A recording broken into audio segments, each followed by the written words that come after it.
Now, back in Lagos, a lot is trending in the world, and the only lady that can tell us everything to detail is standing by. Ladies and gentlemen, Olamide Odekole. Good morning. Good morning, Ria. Good morning, team. I do my best. Good morning. Sometimes I wonder that I can't perform, and then Ria comes on here and she reminds me that I can do my job. Okay, can we see what everyone's talking about this morning? Take it away.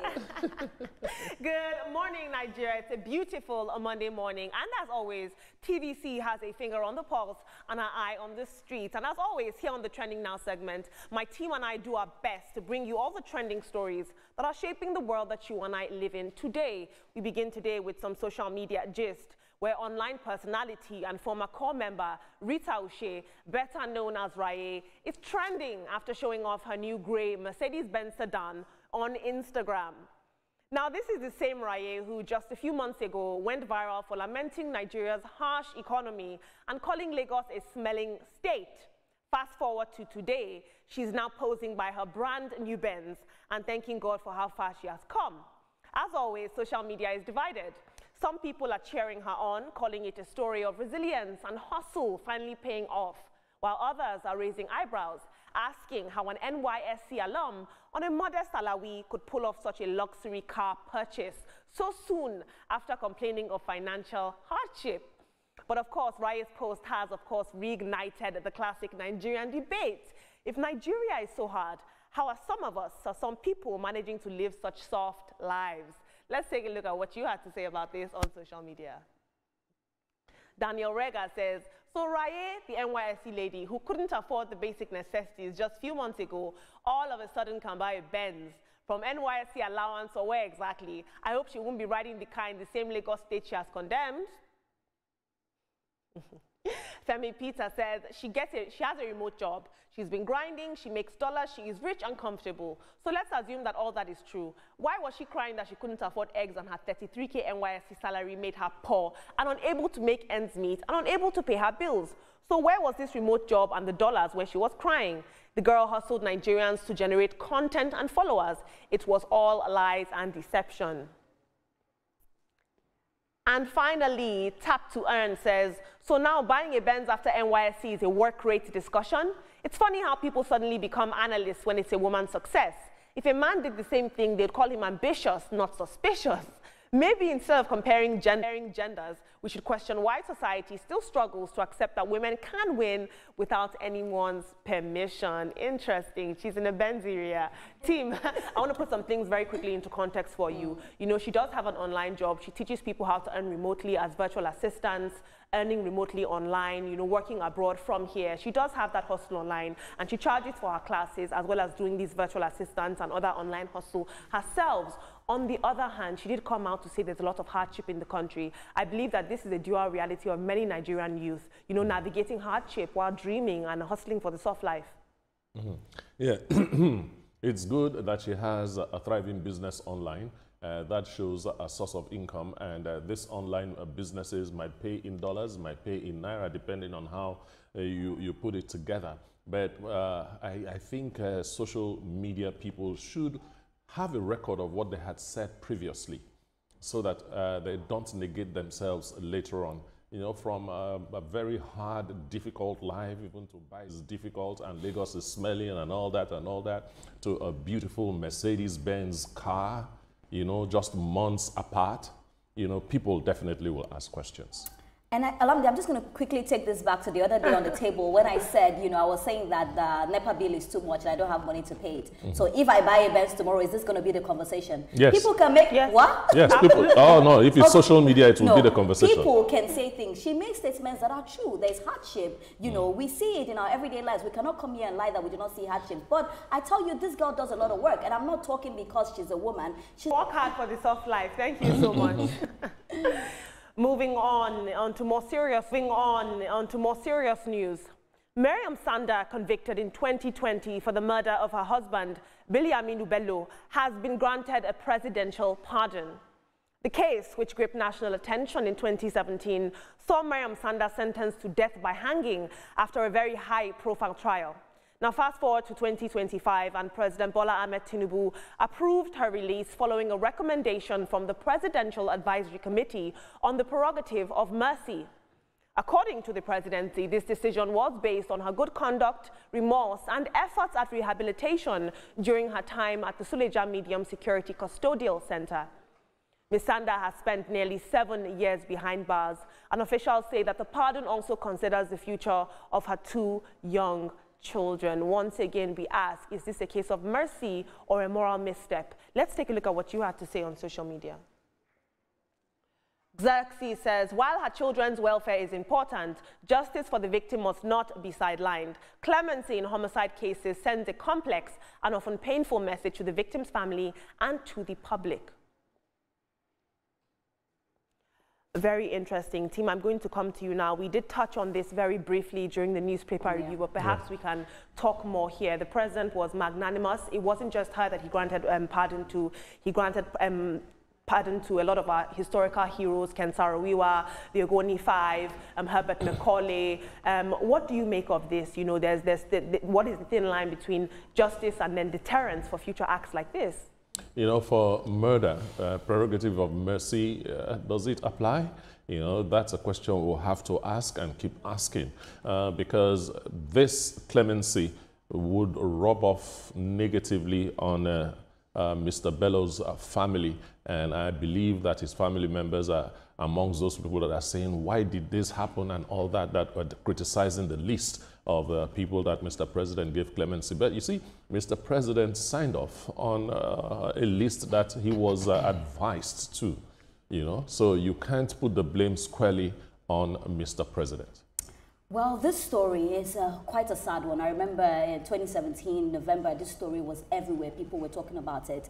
And I also saw the comments that Atiku had made when he was speaking about what the president had done, like, you know, giving clemency to these people. But for me, I go in the fact that this woman has 2 children. And this is not me saying that, you know, what she did was good. But we look at the fact that they said that, you know, while she's been in custody, she's been good. I think that at this point, let's think about the children. Something bad has already happened, which you cannot bring back to light. At the end of the day, the man's family are also the children's family. So if we want to put it that way, you know, for this story, I am very passionate about it. And I just pray that as she's back now, she understands that she has a second chance and she should do her best with it and raise her children properly. The most important thing she has to do now is to impact great knowledge and teach her children the right thing.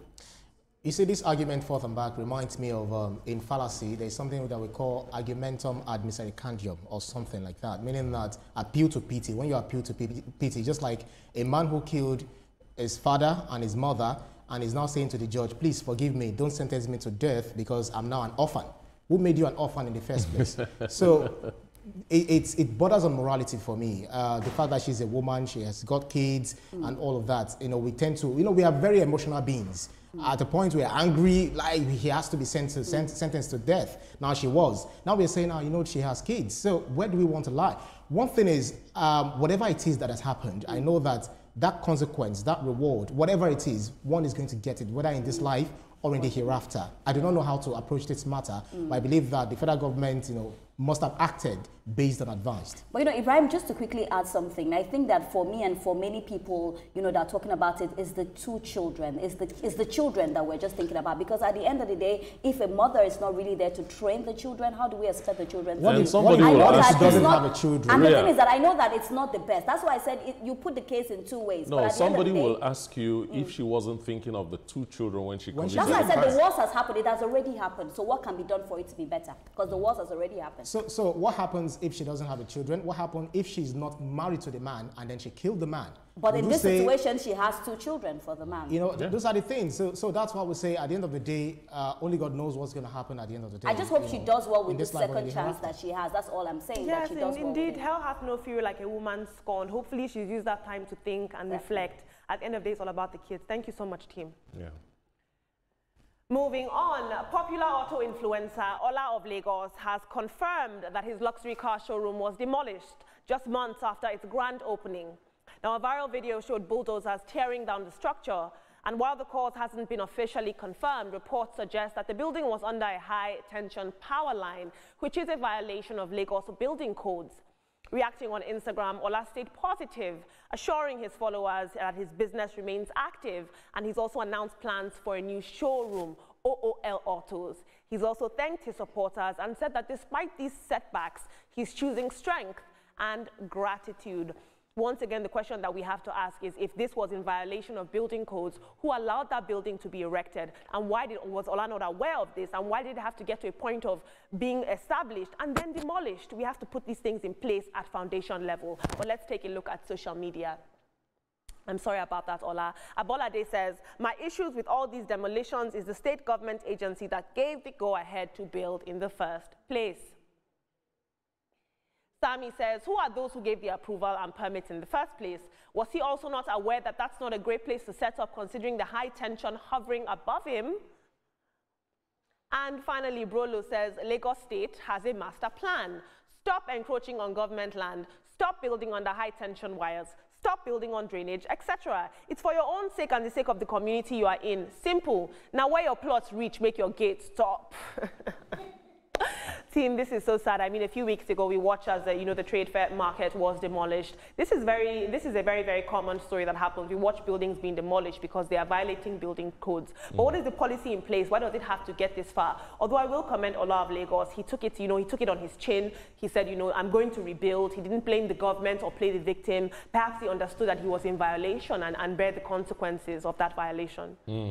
Yes, if you want to buy land in Lagos, please check first if that land is available for purchase and for doing business or for residential purposes.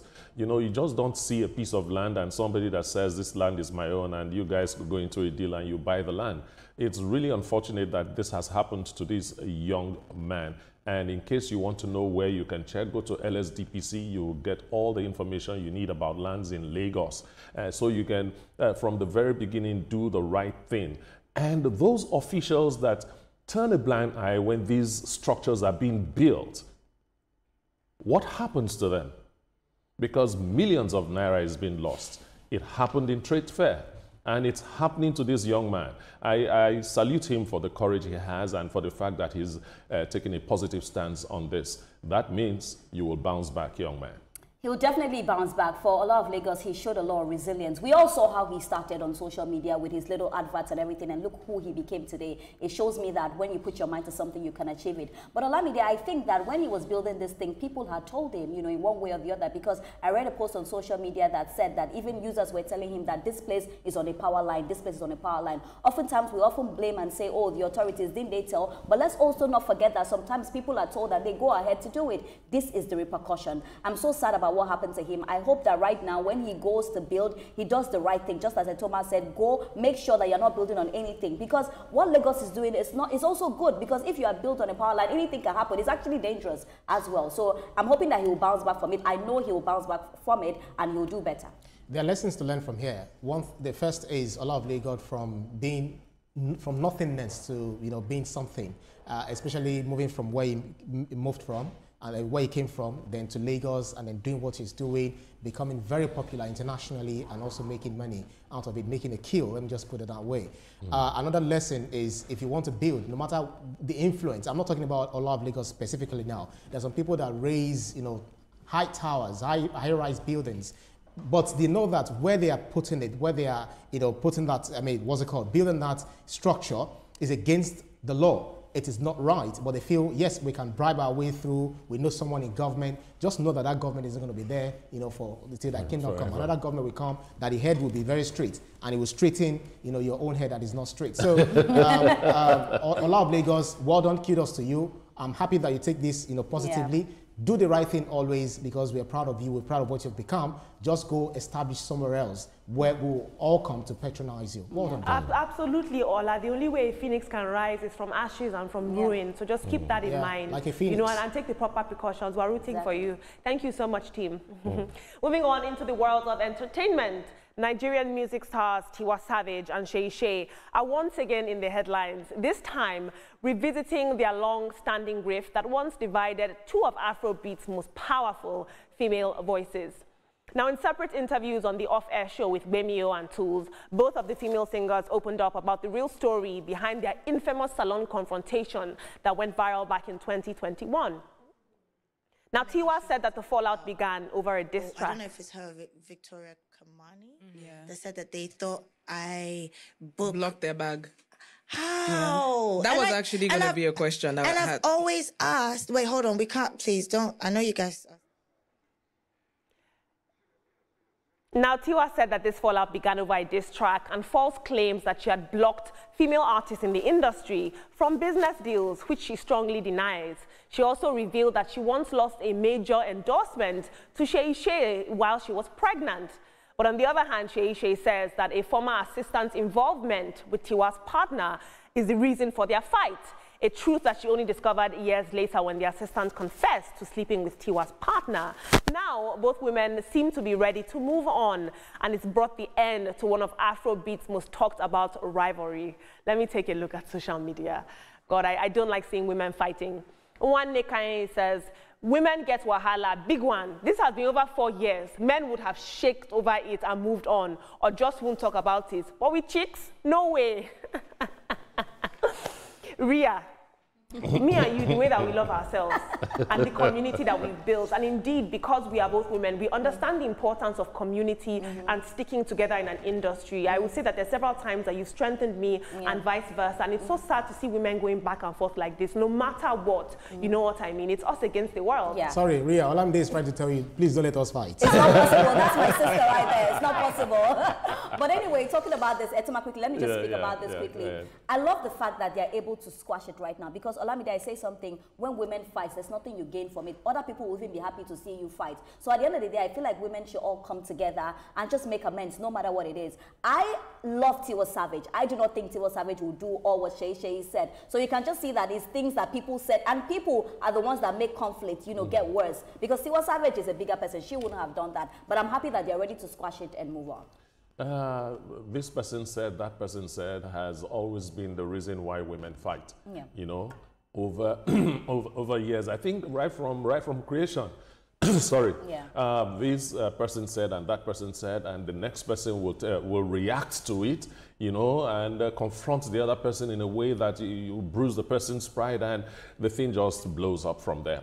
But after several years, these two people have finally realized that for their business to grow, they have to come together. Well, I think it's a battle of ego and a battle of superiority. So one thing is, when two women fight, let's always come together and have a conversation, talk, because at the end of the day, you realize that you're fighting over nothing. Yeah. So absolutely. It's okay. Absolutely. Please, if you're watching at home, be a girl's girl. Exactly. Be your girl's girl. Thank you so much, team. Here on the TVC Breakfast Show, we truly believe that time is of the essence.